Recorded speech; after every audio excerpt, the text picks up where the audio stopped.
আসসালামু আলাইকুম বন্ধুরা, আজ একটি রিঅ্যাকশন ভিডিও নিয়ে চলে এলাম পীরজাদা আব্বাস সিদ্দিকী ভাইজানের। অবশ্যই আপনাদের ভিডিওটি ভালো লাগবে, না স্কিপ করে ভিডিওটি দেখতে থাকো সবাই। আসর যাচ্ছে যাচ্ছে এমন আবহাওয়া বা ফজর যাচ্ছে যাচ্ছে সকাল উঠতে লেগেছে এমন একটা আবহাওয়া হবে। ওই জন্য বান্দা বান্দি উযু পানি চাইবে। দুনিয়া জমিনে যাদের নামাজ পড়া অভ্যাস ছিল উযু পানি চাইবে, ওই সময় ফেরেশতা বলবে উযু করতে হবে না, কেননা এটা তোমার দুনিয়া নয়, এটা হলো কবরের জায়গা। এখানে আর কোনো ইবাদত নয়, ওটা দুনিয়াতে ছিল পরীক্ষা, এখানে আর ইবাদত নয়। তিনটা প্রশ্ন করবে, মান রাব্বুকা, তোমার রব কে? রব্বি আল্লাহ। মা দীনুকা, তোমার দিন কি? দিন ইসলাম। মান নবিয়ুকা, তোমার নবী কে? নবী মুহাম্মদ রাসূলুল্লাহ। তিনটে প্রশ্ন করবে, জবাবটা যদি সঠিক দিয়ে দিতে পারে সঙ্গে সঙ্গে আবার এক রহমতের ফেরেশতা দুজন আসবে, জান্নাতি খানচা নিয়ে, হীরে মোতির মালা নিয়ে, কেননা সে আল্লাহর প্রিয় বান্দা বান্দি, তার গলায় পরাবে। পরাতে গিয়ে ফেরেশতাদের মধ্যে টানাটানি শুরু হয়ে যাবে, আমি পরাবো, আমি পরাবো, আমি পরাবো নি বান্দা বান্দিকে।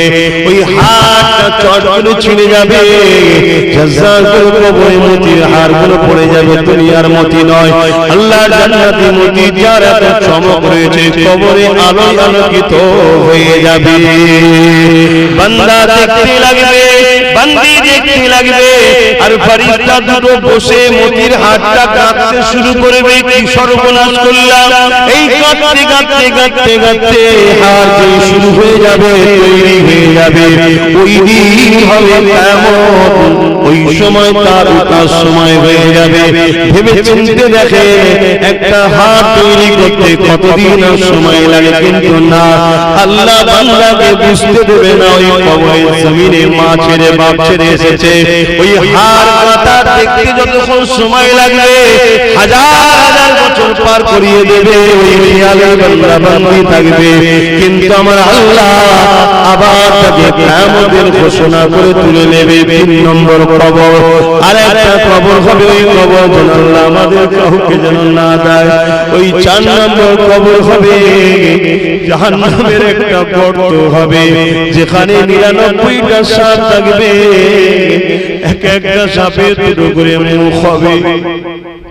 যুবক আমার, বোন আমার, ভুল বলছি না, গল্প বলছি না, বানানো কথা বলছি না, মদিনাওয়ালার কথা বলছি, সতর্ক হও। কত লোকের কবর খুঁজতে গিয়ে আমরা সাপ দেখেছি, কত লোকের কবর থেকে ধোঁয়া উঠছে দেখেছি। আজও আল্লাহ দেখাচ্ছে আমাদেরকে শুধরাবার জন্য। ওই কবরে দাও দাও করে জাহান্নামের আগুন জ্বলবে, ওই কবরে 99টা জাহান্নামের সাপ থাকবে, 2টা করে মুখ থাকবে। আল্লাহ নবী বলেন, ওই সাপ দুনিয়ার কোন জায়গায় একবার নিঃশ্বাস ফেলে দেয়, তাহলে জমিনে আর গাছ গজাবে না। হে আমার আব্বা মা ভাই বোন, ওই কবরের সাপকে নিয়ে থাকতে হবে। যদি আল্লাহ নারাজ করো, নবী নারাজ করো, যদি লোভে পড়ে যাও, হিংসা করো, নামাজ কাজা করো, রোজা কাজা করো, গান শোনো, যাত্রা যে ফাংশনে যাও, মানুষের উপর জুলুম করো, বড় চর্চা করো, বড় নিন্দা করো, দেশের যদি ক্ষতি করো, মানুষের যদি ক্ষতি করো, আল্লাহ নারাজ হয়ে যাবে। কবরে থাকতে হবে। যদি এগুলো না করো, আল্লাহ পাক তোমাকে নাজাতের কবর দিয়ে দেবে। হযরত ইমাম হাসান বসরি রাদিয়াল্লাহু তাআলা, যিনি জগৎ বিখ্যাত ইমাম ছিলেন, যিনি নবী পাকের দুধের পাত্র থেকে দুধ পান করেছিল। আল্লাহ নবী বলেছিল, কে দুধ পান করেছে? ওই সময় বলা হয়েছিল হাসান বসরি পান করেছে, হাসান বাস করেছে। আল্লাহ নবী বলেছিলেন, যতটা দুধ পান করেছে আল্লাহ পাককে ততটা ইলম দান করবে।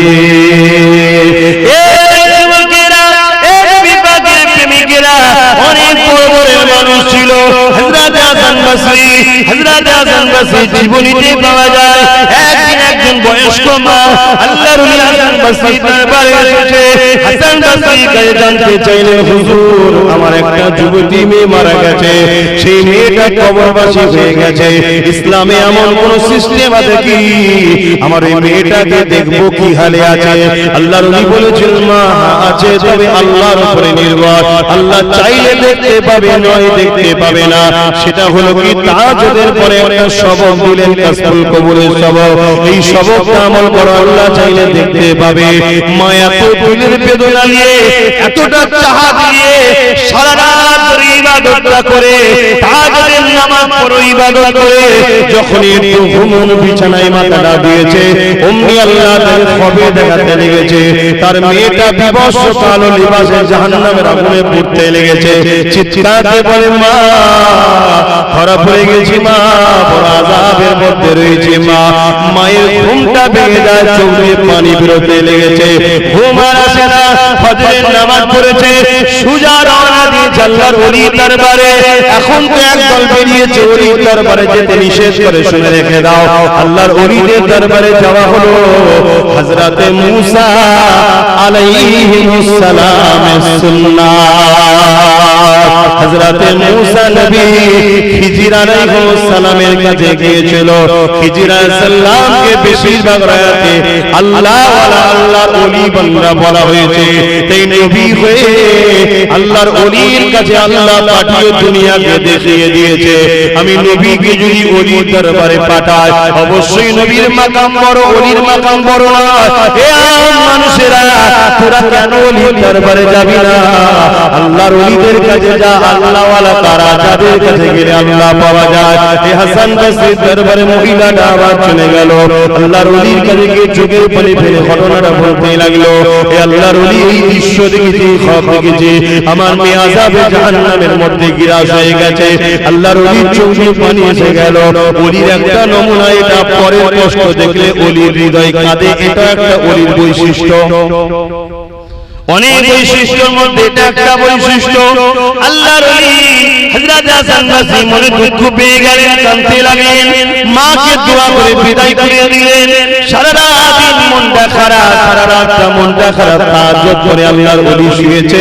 মন দিয়ে শোনেন, এদিকে শোনেন, এদিকে শোনেন, এদিকে শোনেন, এদিকে শোনেন। এই যুবকেরা, তরুণীরা, বাপেরা, মন দিয়ে শোনো গো, বাবা আমার মৃত্যু সবার দুয়ারে দাঁড়িয়ে আছে, কখন কার হতে হবে কেউ জানে না। আব্বাস সিদ্দিকী কত সুন্দর ওয়াজ করছে, তোমাদেরকে দ্বীনের প্রচার করছে। জন যুবক ছেলে শরীরে বিমার আছে, কিছুই নেই, আল্লাহ সুস্থ রেখেছে, হঠাৎ করে চলে যাবে না, কোনো গ্যারান্টি নাই। কি মুখ দেখাবো মালিকের কাছে, এটা চিন্তা করো। তবে হ্যাঁ, গরীবদের জন্য কিয়ামতের দিন অনেক খুশির খবর আছে। ওই মিসকাত শরীফের ব্যাখ্যা মাজহারুল হক জাদিদ বলে একটা কিতাব আছে, সেই কিতাবের মধ্যে একটা হালকা বয়সের ছেলে একজন আল্লাহর ওলির দরবারে গেছে। ওলিটার নাম হচ্ছে হযরতে মহিউদ্দিন আরামি। তিনার দরবারে গেছেন, যাওয়ার পরে ছেলেটা কাঁদছে, যাওয়ার সাথে সাথে কাঁদছে। স্বাভাবিক আল্লাহর ওলি জিজ্ঞাসা করে, বাবা তুমি কাঁদছো কেন, কি হয়েছে? ছেলেটা বলছে, হুজুর বুঝতে পারলাম না, কেমন যেন আমার অন্তরের চোখ যেন খুলে গেছে, আমি যেন দেখতে পাচ্ছি আমার মায়ের কবরে আযাব হচ্ছে। বলুন নাউযুবিল্লাহ। আহা, বাচ্চা কেঁদে উঠেছে, মা আগুনে পুড়ছে। আল্লাহর ওলিরও মনটা কেঁদে উঠল। আল্লাহর ওলি বলছে, বাবা তুমি দরুদ শরীফ পড়তে পারো? জি হুজুর পারি। সূরা ফাতিহা জি হুজুর, ইখলাস শরীফ পারি। তাহলে এটা দাদা হুজুরের বানানো নয়, আমরা যেটা করি হাদিসের কিতাব থেকে দেখুন, যে হুজুর পারি। পড়ো বাবা। পড়লো, পড়ার পরে বলছে, এবার তুমি আল্লাহর কাছে দোয়া চাও, আল্লাহ এই দরুদের ওসিলায় আমার মায়ের কবরে আযাবকে maaf করো, এইভাবে দোয়া চাও। ছেলেটা কারণ নবী পাক সাল্লাল্লাহু আলাইহি সাল্লাম তিনি তিনার আম্মা জানের কবরে সারা রাত জিয়ারত করেছেন। বলবো আল্লাহ নবী যখন বিদায় হজে যাচ্ছিলেন, এক লক্ষ কিছু কম বেশি সাহাবা হুজুরদেরকে সাথে করে নিয়ে রওনা দিয়েছে।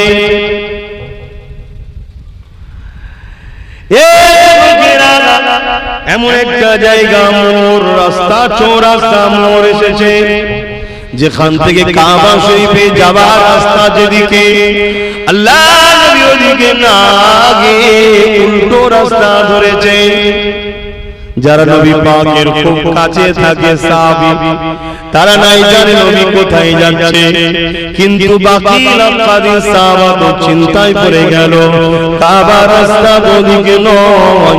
কিন্তু কেউ একটা কথা বলেনি, কেননা নবী চলে ঠিকই, ভুল চলতে পারে না, আল্লাহ তিনাকে চালায়। আকীদা দেখবেন।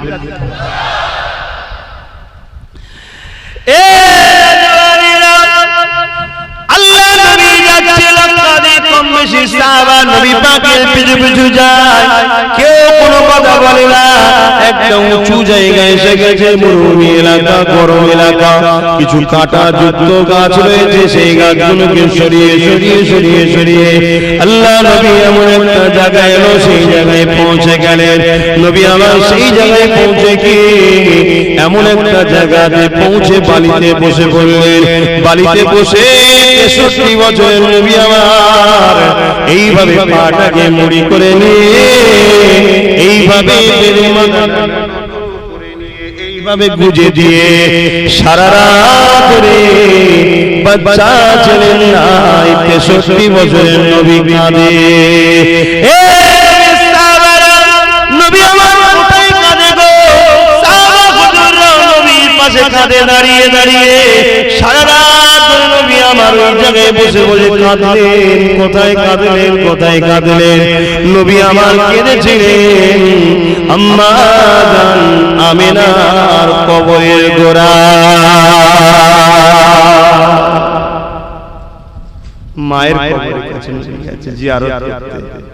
আহা, অনেকের ধারণা নবী পাকের আব্বা আম্মা মুসলমান ছিল নাকি। খুব সাবধান, একটু বুঝে সুঝে কথা বলবেন। আমার নবী আসার আগ পর্যন্ত মক্কা মদিনা বা বিভিন্ন জায়গার কিছু সংখ্যক মানুষ তখনও হযরতে ইব্রাহিম আলাইহিস সালামের দ্বীনের উপরে ছিলেন। কোন নবী? ইব্রাহিম আলাইহিস সালামের। নবী নবুয়ত ঘোষণার পরে যারা ইব্রাহিম নবীর দ্বীনে থাকার পরও নবীকে মেনে নেবে না, তারা কাফের হবে। নবী নবুয়ত ঘোষণার পরে নবীকে মেনে নিতে হবে। তার আগে পর্যন্ত দ্বীনে ইব্রাহিমের উপরে ছিলেন, তারা অবশ্যই ঈমানদার। আমার নবীর আব্বাজান আম্মাজান হযরত সিদ্দিক আকবর এরকম আরো অনেকে ছিলেন, তারা দ্বীনে ইব্রাহিমের মধ্যে ছিলেন। আমার নবীর আব্বাজান আম্মাজানও তারা নবী ৪০ বছর বয়স হবার আগে চলে যান। এক রায়াতের মধ্যে আছে, জালালউদ্দিন সুয়ুতী হুজুর লিখছেন, তিনি নবুয়াতের এলানের পরে, নবুয়াত পেয়েছে নবী তো দুনিয়ার আগে, সবকিছুর আগে, এলানের পরে তিনি তেনার আব্বাজান আম্মাজানের কবরের কাছে গিয়ে আল্লাহ পাকের কাছে দরখাস্ত করেছিলেন, আল্লাহ আমার আব্বু আম্মুকে তুলে দিন, আমি তিনাদেরকে আমার দ্বীনের মধ্যে আনতে চাই, দ্বীনে ইব্রাহিম থেকে দ্বীনে মুহাম্মাদিতে আনতে চাই। তিনারা আল্লাহ পাকের অশেষ ক্ষমতায় আল্লাহ তিনাদেরকে তুলেছিলেন। আব্বা আম্মা আমার রাসূলের কলেমা পড়েছেন, জোরে বলে সুবহানাল্লাহ। এবং এমন একটা মহান ব্যক্তি কিতাবের মধ্যে লিখেছেন, যিনি ২০০০ শুধু হাদিসের সনদ মুখস্থ ছিল। হাদিস তো আরো ১০-২০ হাজার লাখ মুখস্থ ছিল, ২০০০ শুধু হাদিসের সনদ। হযরতে জালালউদ্দিন সুয়ুতী রাহমাতুল্লাহ, যিনি তাফসীরে জালালাইন শরীফ লিখেছেন। কথা বুঝে আসছে বা? খবরদার আমার নবী পাকের আব্বা আম্মা যেন ছোট বড় কথা বলে ফেলবেন না, বরবাদ হয়ে যাবেন, ধ্বংস হয়ে যাবেন। আমার নবীকে কষ্ট দিয়ে এমন কোন কথা বললি আপনি বরবাদ।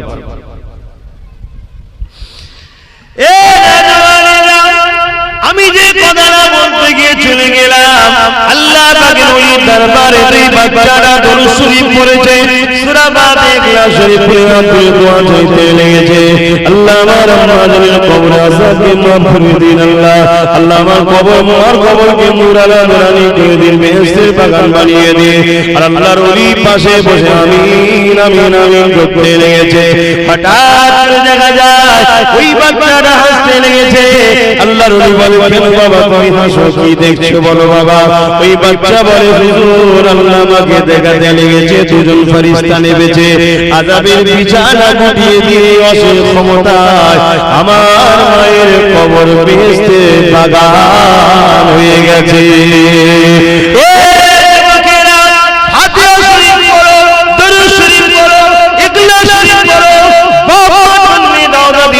একটু দোয়া চাও।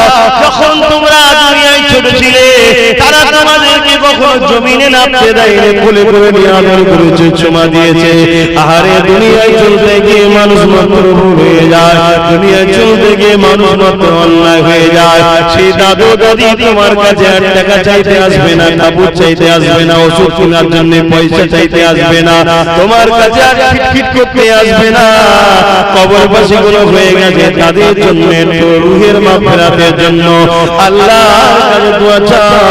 তুমি যদি আল্লাহর কোন মানুষ সৃষ্টিকে ভালোবাসো, আল্লাহ নবী জানিয়ে দিলেন লা ইয়ারহামুল্লাহু মান লা ইয়ারহামুন নাস, যে মানুষকে ভালোবাসেন আল্লাহ সে পাবে না।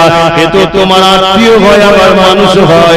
তুমি যদি একে ভালোবাসো, আল্লাহর একটা সৃষ্টিকে তুমি জান্নাতি চাও, জান্নাতি চাও, এই মাইন্ড যদি তোমার দিমাগে হৃদয়ে থাকে, আমার আল্লাহ তোমাকে ভালোবাসবে।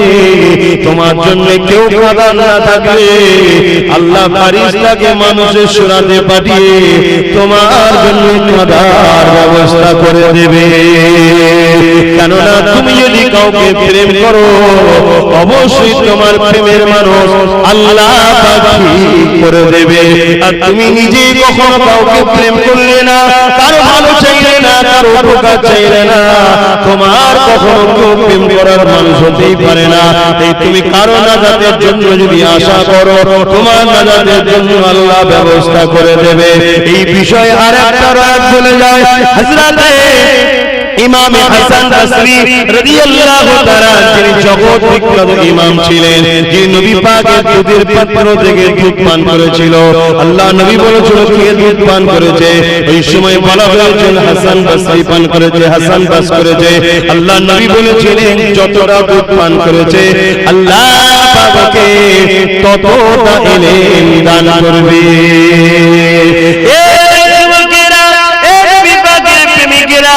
অনেক বড় বড় মানুষ ছিল। হযরত হাসান বসরি, হযরত হাসান বসরি জীবনীতে পাওয়া যায় একজন বয়স্ক মা আল্লাহর ওলি হাসান বসরি দরবারে এসেছে। হাসান বসরি কাছে জানতে চাইলেন, হুজুর আমার একটা যুবতী মেয়ে মারা গেছে, সেই মেয়েটা কবরবাসী হয়ে গেছে, ইসলামে এমন কোন সিস্টেম আছে কি আমার এই মেয়েটাকে দেখবো কি হালে আছে?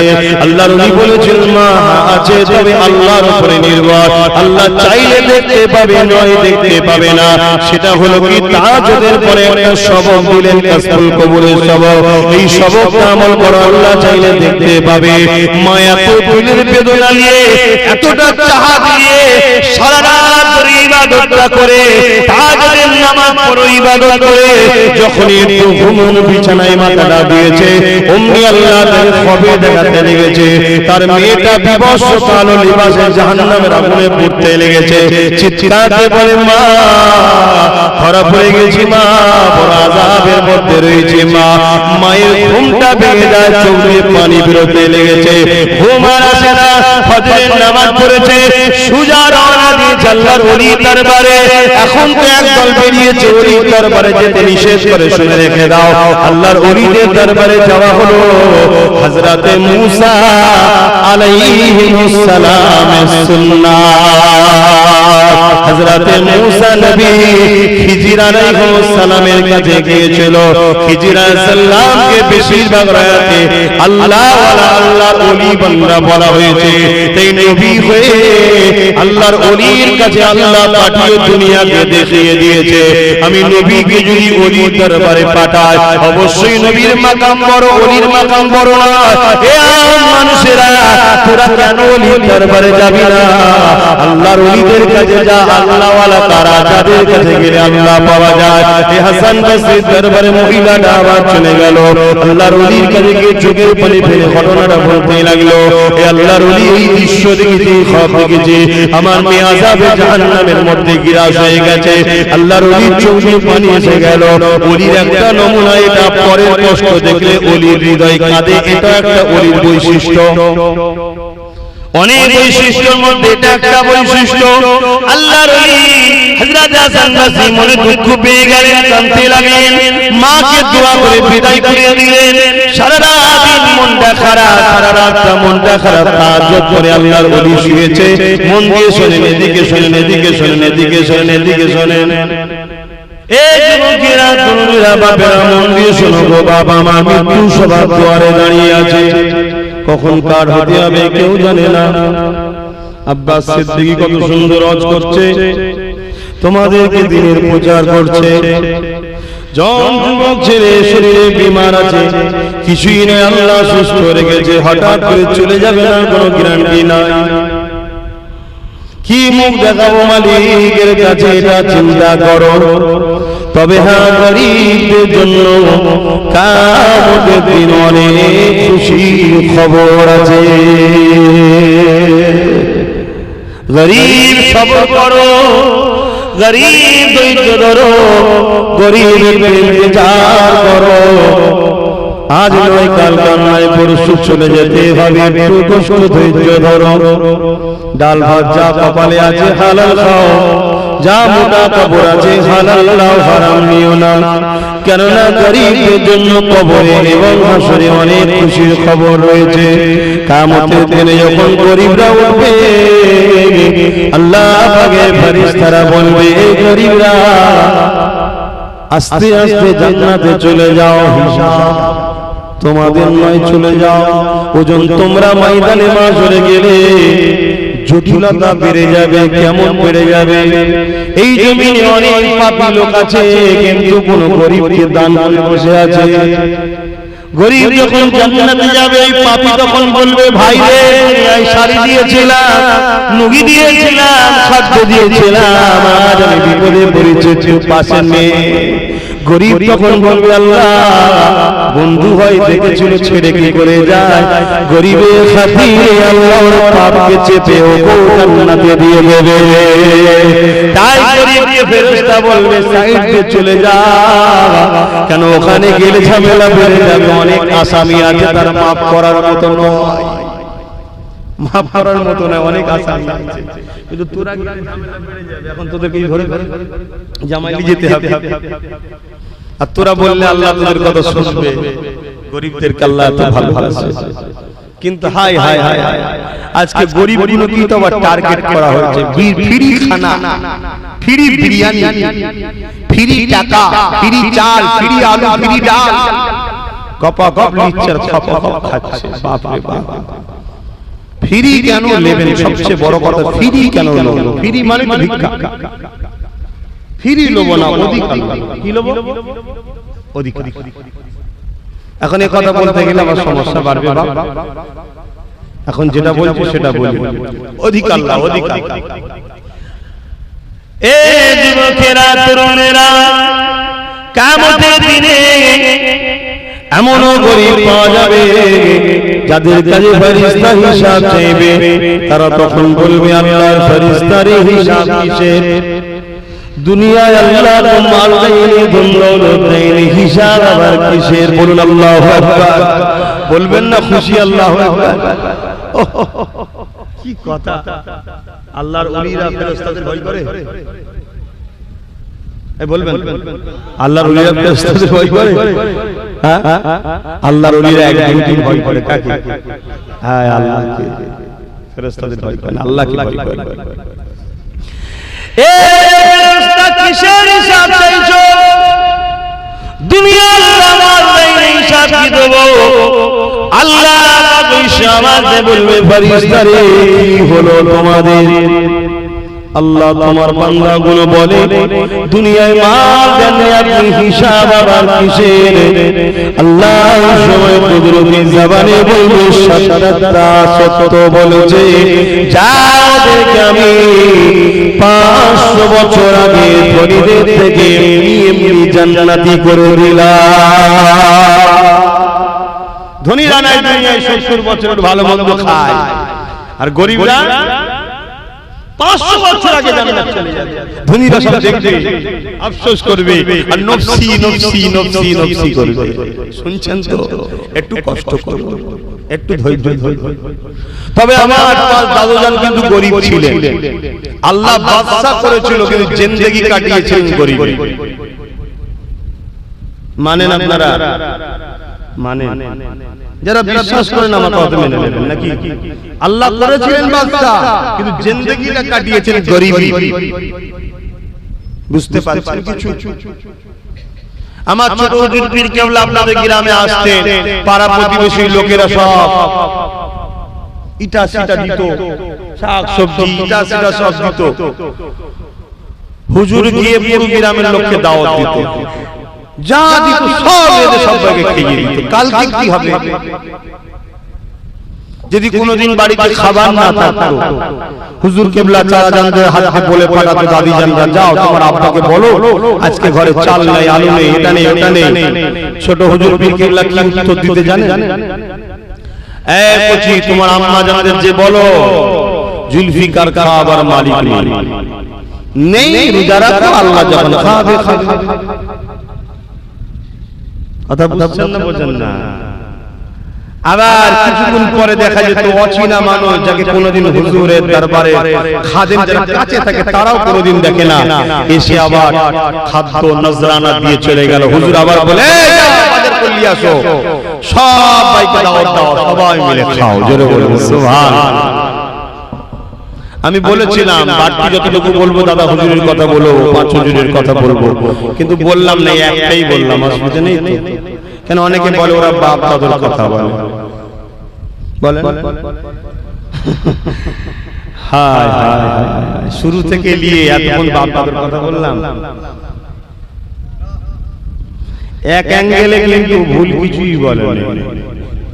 যদি বলেন কেন, আমাদের বাপ দাদাদের হাতটা কতদূর আছে দেখতে হবে, আমরা কোন বংশের জানতে হবে। কুরাইশ বংশের, নবী বংশের সন্তান।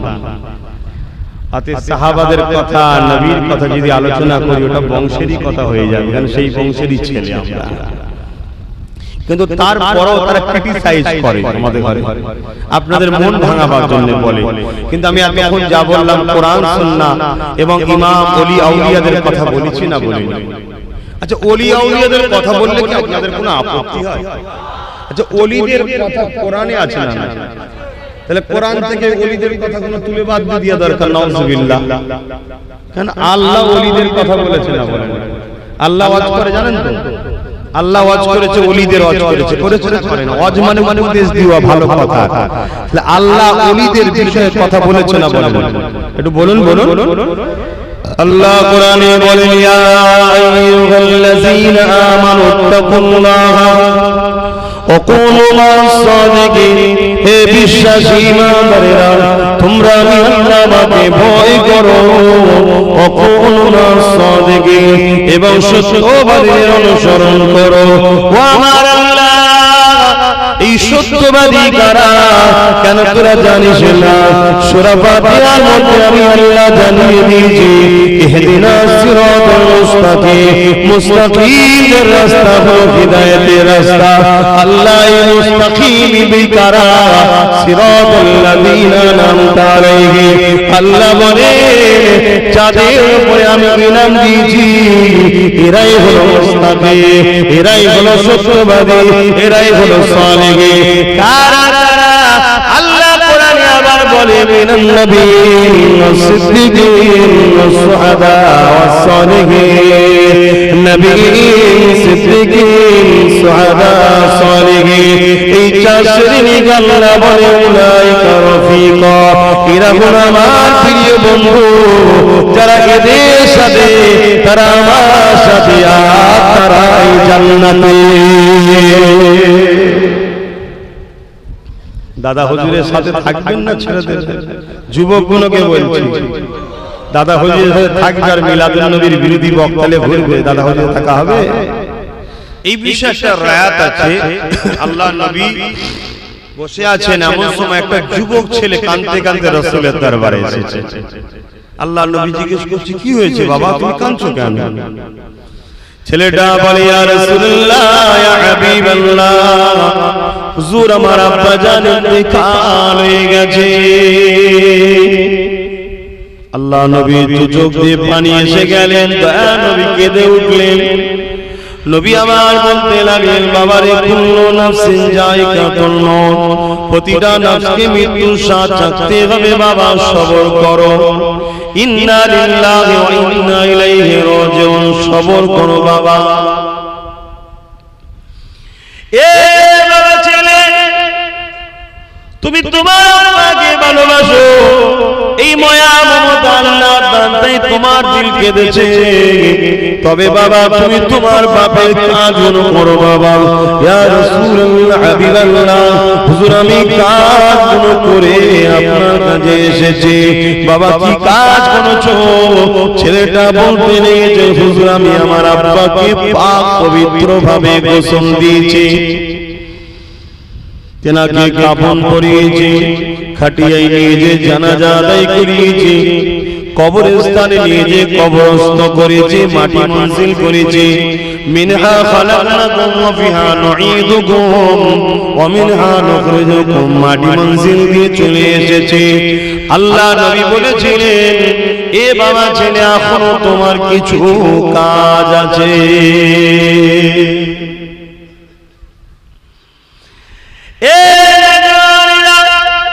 আল্লাহ নবী সাহাবাদেরকে লক্ষ্য করে বললেন, এ বাবা সাহাবারা এখনো কিছু কাজ রয়েছে। বাবা সাহাবারা শুনতে লাগলেন, ছেলেটাও শুনতে লাগলেন।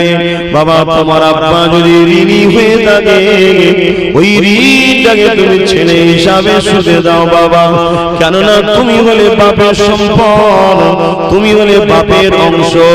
যা কিছু তোমার বাপ করেছে সবই তোমার জন্য, তোমার জন্য, তোমার জন্য। আর তোমার জিন্দেগিতে যা ধন সম্পদ যা কিছু আছে, এই সবটা হলো তোমার আব্বার সম্পদ। ছেলে যদি বাপের পকেটে হাত দিয়ে টাকা লায়, এটা কি চুরি না? চুরি না?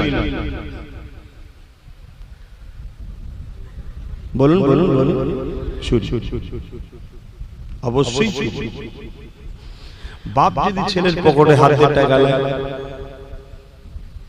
চুরি নয়। তবে আজকাল বাপেদের বলবো, খবর দাও, ভুলে যেন এই ফতোয়ার উপর আমল করে ছেলের পকেটে হাত দিয়ে ফেলবেন, কারণ ছেলে ভালো না,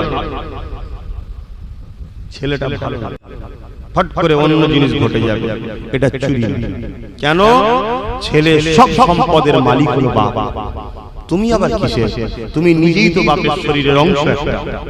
কথা বুঝছেন না? বোঝেন না কি গো? আমার কথায় কি যুবকদের বেজার হয়ে গেছে? তুমিও তো কারো বাপ হবে, তোমার ছেলে সব সম্পদের মালিক তুমি হবে, আবার সে কারো বাপ হবে, তার ছেলে সম্পদের মালিক সে হবে। বাপ ছেলের সম্পদের পুরো মালিক। কিন্তু আজকের দিনে বাবা এই মশলার উপরে যেন কোনো বাবা আমল করে ফেলবে, তাহলে বাবা বিরাট বড় বিপদ হয়ে যাবে। কারণ আজকাল সমাজের ছেলেরা ভালো নয়। তবে এতটুকু বলা যেতে পারে, কিছু ছেলে ভালো আছে, কিছু ছেলে ভালো আছে।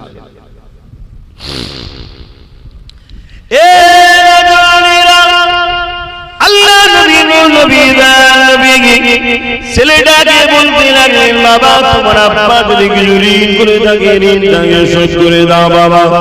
বাবা তোমার আব্বা যদি কিছু ওসিয়াত করে থাকে, ওসিয়াতটাকে পালন করো। ওসিয়াত বোঝেন তো নাকি? ওসিয়াত বোঝেন? একটু হ্যাঁ কি না বলুন। কি ওসিয়াত বলুন, সাহস করে বলবেন। এ তো সব ভাই ভাই বসেছি, বাপ বেটাই বসেছি, লজ্জার কি আছে? দিন শিখতে লজ্জা? ভুল হয় বলি বলুন। ওসিয়াত কি? সেটা তো প্রথমেই বললাম।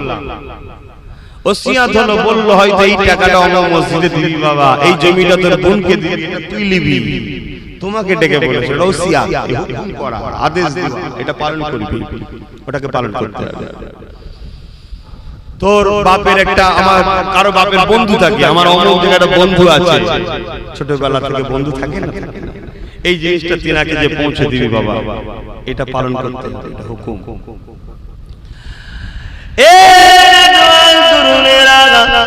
আল্লাহ নবী জানিয়ে দিলেন ওসিয়াতটা পালন করো।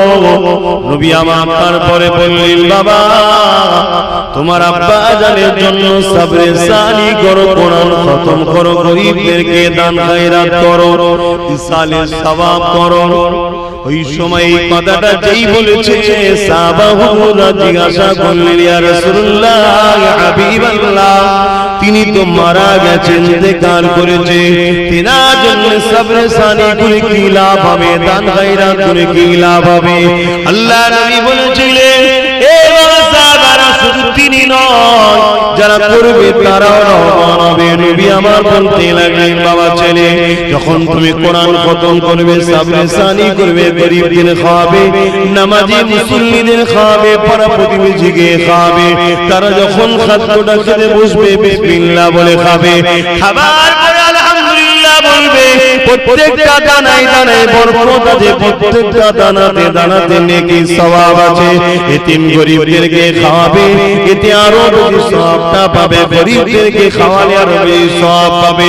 মসজিদে দান করবে, মাদ্রাসায় দান করবে, গরীবদের কাপড় দেবে, কোরআন খতম করবে, এই টোটাল যা সওয়াব হবে, এ বাবা ছেলে আমার আল্লাহ হাওয়াতে বাতাসেতে এগুলোকে উড়িয়ে দেন না গো, ওগুলোকে জান্নাতি খানচায় রেশমের কাপড় দিয়ে ঢেকে ফেরেশতা মাধ্যমে তোমাদের ওই পাপরবাসী বান্দা বান্দি রুহে রুহে সওয়াবটা পৌঁছে দেয়।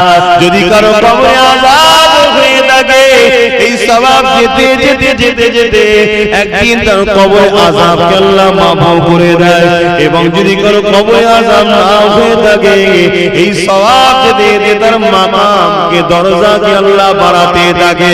ওই সময় কবরবাসীরা বলে ও রব্বি আল্লাহ পাক, দুনিয়ায় তেমন কিছু করে আসতে পারিনি যে মাসে মাসে বছরে বছরে সপ্তাহে সপ্তাহে ডেলি ডেলি সওয়াব আসবে।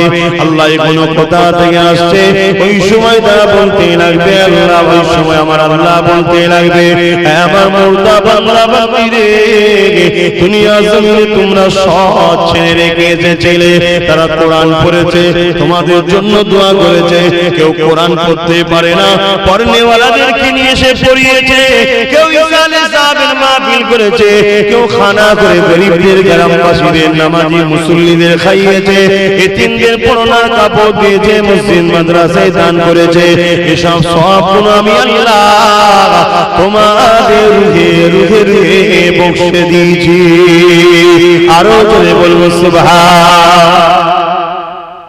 তাহলে বেকার লাভ, মুর্দারা খুশি হয়ে যাবে। আমাদের বাড়িতে আমরা এখানে কতজন আছি, আমরা কেউ বলতে পারবো আমাদের যে কেউ হারা না, কিছু না কিছু হারা হয়ে আছে, হয় দাদু, নাই নানা, নাই নানি, নাই আব্বা, নাই আম্মা, নাই বাপ, নাই মা, নাই স্ত্রী, নাই স্বামী, নাই ছেলে, নাই বোন, প্রত্যেকে কিছু না কিছু হারা হয়ে আছে। তাহলে আজকে দোয়া চাওয়া হবে না? তাদের কবরের সওয়াব যাবে না? যাবে না। তবে ঈমান শর্ত বাবা, ঈমান যদি না নিয়ে কেউ যায় কিচ্ছু ও পৃথিবীর সব হুজুর এক জায়গায় জড়ো করে ফেললে, নাই নবী পাক তিনার চাচাকে বলে যে আপনি একটু জায়গা ফাঁকা রেখে গেলেন না,